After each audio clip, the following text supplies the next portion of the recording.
This is my portfolio defense covering preschool assessments.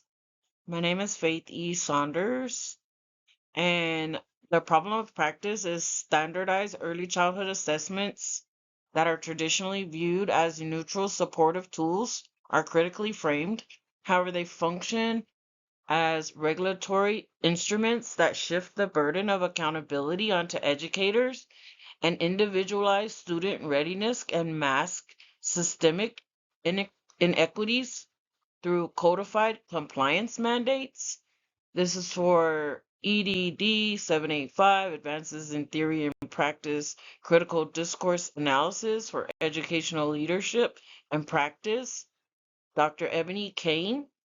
This is July 7th, 2026 for Pepperdine University.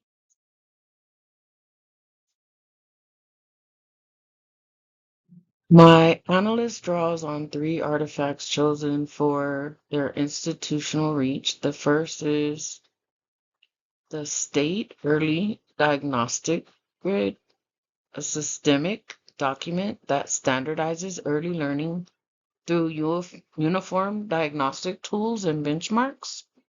The second is Quality Start Los Angeles Diversity and Equity Statement, an organizational and ideological text that positions the institution as the moral authority, using value laden declarative language to prescribe professional behavior. The third is a parent communication email regarding behavior support, a relational interpersonal text that transforms a caregiver's exchange into an official archived record of surveillance. Together, these span the systemic, the organizational, and the interpersonal, so I can trace how the same discourse operates at every level of the institution. Each one claims to help while quietly assigning responsibility.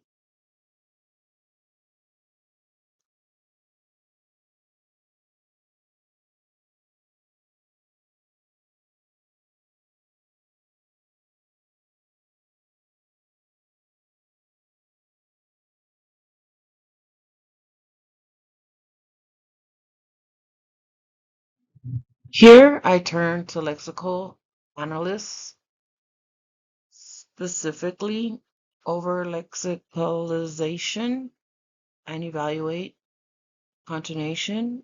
When a discourse repeats a dense cluster of terms like readiness, benchmark, documentation, data, compliance, support, and concern, that repetition is not accidental.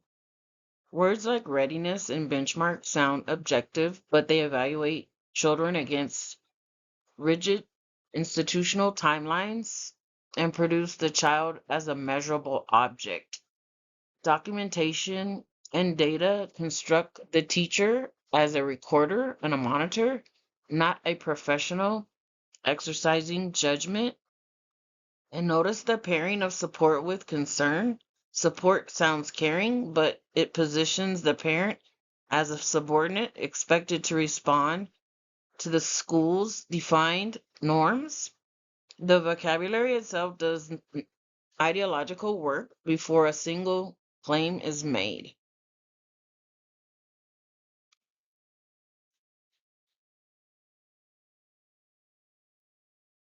Just as important as what the language says is what it leaves out. This slide catalogs the lexical absences, the words the bureaucracy omits. You will not find staffing ratios, class sizes, planning time, educator workload, cultural mismatch, or family resources access anywhere in these assessment texts. My analytical insight is that by systematically omitting these structural realities, the bureaucracy successfully redirects attention away from institutional responsibilities. The burden of failure gets individualized onto specific children, teachers, and families rather than the environment surrounding them. Absence in discourse analysts, it itself is a form of argument.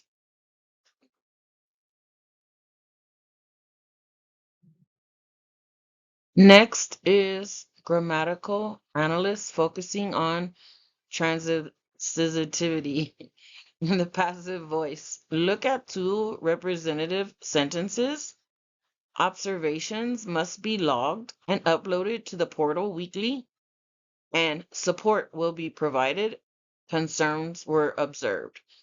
In each case, the actor, the person actually doing the work, has disappeared from the sentence. Who logs? Who provides? Who supports? Who observes the concerns? The grammar doesn't say. This is the discourse strategy. The passive structure positions children's families and teachers as the direct objects absorbing institutional action. The actor who requires the labor and who defines a concern vanishes. Passive voice becomes a mechanism to erase administrative responsibilities while still commanding action. Grammar, here is a tool of power. Slide is a visual diagnostic that reconstructs the missing agency on top the passive protective version. Observations must be logged and uploaded to the portal weekly. Below it, the same requirements written in the active transparent voice. The central administration requires preschool teachers to log observations and upload data to the portal weekly without naming the additional time, staffing, or workload implications of that requirement. Restoring the actor immediately exposes how accountability was quietly reassigned downward away from administration and onto the teacher. This rewriting move is the core of the analyst, and it becomes the basis for interventions I'll propose shortly. Now to nominalization, the process of freezing human decisions and relationships into static nouns. Take three examples. Readiness gaps hide children living under unequal conditions shaped by uneven resources, access, and instructional support. Behavioral concern erases an ongoing relationship between a child, a teacher, classroom conditions, institutional expectations, and data collection obscures administrators requiring teachers to perform data entry label with limited preparation time. This insight is that nominalization lets bureaucracy manage children and teachers through fixed categories, avoiding direct responsibility for the conditions that actually produce those categories. A verb implies an actor and a choice. A noun makes a situation look like a permanent fact. Assessment isn't only verbal. So here, I analyze the multimodal dimensions, the morality of color coding. The familiar traffic light grid uses green, a sage, for normal progress and compliance, yellow or a sand color for caution or an institutional warning, and red like rust for urgency, deficiency, or at risk. I call this the ideology of grids. Spatial layouts visually equate learning as something to be captured, fragmented, sorted into measurable domains, erasing the child as a whole learner in context. These grids also function as a surveillance technologies, check marks, warnings, and color codes redirect teachers and leaders' attention towards institutional metrics while stripping away the contextual explanations behind them. The color does not. The color does moral work that no one has to defend out loud. Having diagnosed the problem, I moved to leadership counter interventions for a transparent community.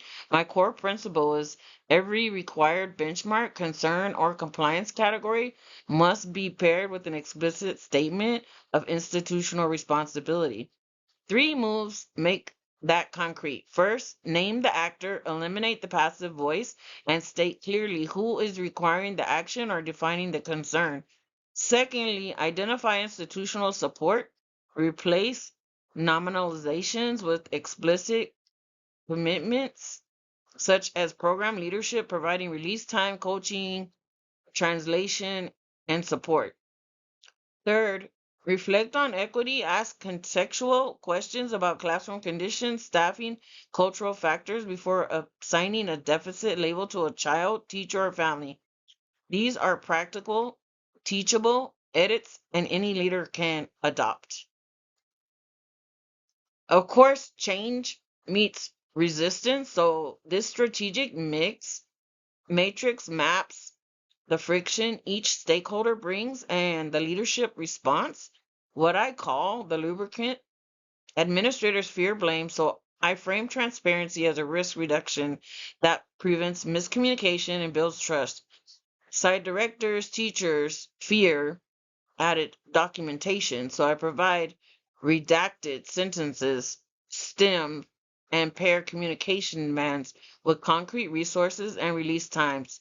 Family may distrust past deficits labeling, so I use informal, plain language communication that invites the family to be knowledgeable. And compliance officers need standard wording for audits. So I demonstrate that accountability based on language legally meets documentation requirements while adding necessary equity. Anticipating resistance is what makes the intervention survivable.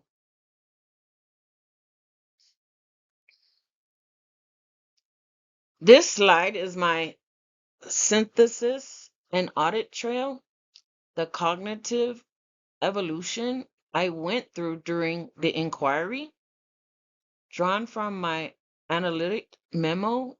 Initially, I approached this study viewing assessment language as a standardized benign tool for measuring development over time. I recognize that assessment discourse is not neutral and it is the mechanism of institutional power that shapes how educators perceive learning, compliance, and equity. My conclusion is that institutional texts do more than inform practice, they define it. Leadership is not only about implementing policy efficiently, it's about questioning whether institutional communication protects children and educators or merely protects bureaucracy. Naming that evolution honestly is part of the scholarly work.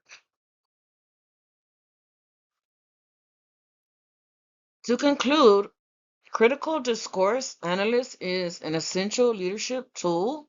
True equity requires designing communication systems that name human agencies, render organizational responsibilities visible, and fundamentally resist deficit-based interpretations of children and families. That is the that is the contribution of this portfolio, not just a critique of assessments language, but a practicable, teachable method for rewriting it. The references are listed on this slide, and they ground in framework in critical discourse analysis and early childhood literature. Thank you for your time and attention. I welcome your questions. I look forward to the discussion. I want to also thank Dr. Kane for taking out so much time to ensure that I truly understand what critical discourse analysis is and all of the time that she invested in helping me through this course.